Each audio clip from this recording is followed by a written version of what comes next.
Is full and final లో next breaking news పైన మనం ఫోకస్ చేస్తున్నాం. మేడిగడ్డ అన్నారం బ్యారేజ్ పరిశీలన పూర్తయింది. హైదరాబాద్ పయనమయ్యారు తెలంగాణ మంత్రుల బృందం.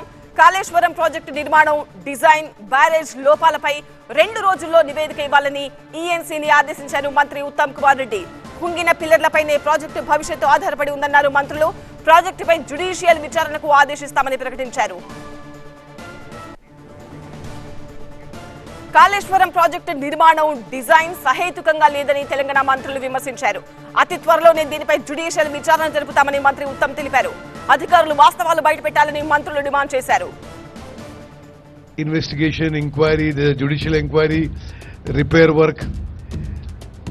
What is of serious concern is ఇది ఇప్పుడు బ్లాక్ 7 లో డిస్కవర్ అయింది. అదర్ బ్లాక్స్ లో ఇన్వెస్టిగేషన్ అవుతుంది. మరి ఎక్కువ బ్లాక్స్ లో ఇది అట్లనే ఉంటే సే రీబిల్డింగ్ కాస్ట్ తో సహా ద ప్రాజెక్ట్ బికమ్స్ కంప్లీట్లీ అంటే inoperational or less operational for a period of time. I'm asking state question. ఇది మీ గవర్నమెంట్ అంటే అప్పటి గవర్నమెంట్ అయినా ఇప్పటి అయినా వేరే custodian of the public property, public money, వాళ్ళని కాపాడాలి. మేము ఏం పిచ్చి ప్రాజెక్ట్ ఇది, ఏం చేసింది మీరు?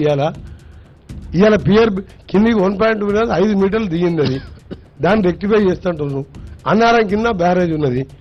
ఎప్పుడు ఎంత ఫ్లో వస్తుందో తెలియదు. ఓ ఫ్లో వచ్చి మొత్తం కొట్టుకుపోయిన తర్వాత ఎవడి భరించాలి? ఇవన్నీ మీ స్టాప్ లాక్ గేట్స్ ఆ రోజు పని చేసాయా? చెయ్యకపోతే దానికి ఎవరి మీద మీరు యాక్షన్ తీసుకున్నారు? ఆ స్టాప్ లాక్ గేట్స్ పని చేయని కారణంగానే తెలుసో తెలియకో మీరు లో లెవెల్లో కట్టిన పంపులు మునిగాయి. దాని ఫ్రంట్ ఉండే వాళ్ళు కూడా టోటల్ గా కొలాప్స్ అయింది. సుమారు 100 కోట్లు ప్రజల సొమ్ము దుర్వినియోగమైంది. ఆ టెక్నికల్ గా ఎవరు దానికి డిజైన్స్ అప్రూవల్ ఇచ్చారు?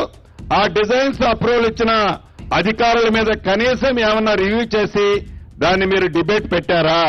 థర్డ్ పార్టీ అంశాలను కూడా ఈరోజు మాకు కావాల్సింది బ్యారేజీలు, దాని తర్వాత పంప్ హౌజ్లకు సంబంధించిన అనేక అంశాలు. ఎందుకంటే 3 సంవత్సరాల క్రితం భారీ వర్షాల కారణం మొత్తం పంప్ హౌజులు ముంపుకు గురైనాయి. ఇవన్నీ దృష్టిలో పెట్టుకుని పంప్ హౌజులు ఎక్కడ కట్టాలో అక్కడ కట్టాల్సిన అవసరం ఉండే, కానీ పంప్ హౌజులు ముంపుకు గురైనాయి. సాంకేతిక లోపం ఉంది, ఖచ్చితంగా లోపం ఉంది. దానిపైన తప్పకుండా మీరు ఏ విధమైన నిర్ణయం తీసుకుంటారు?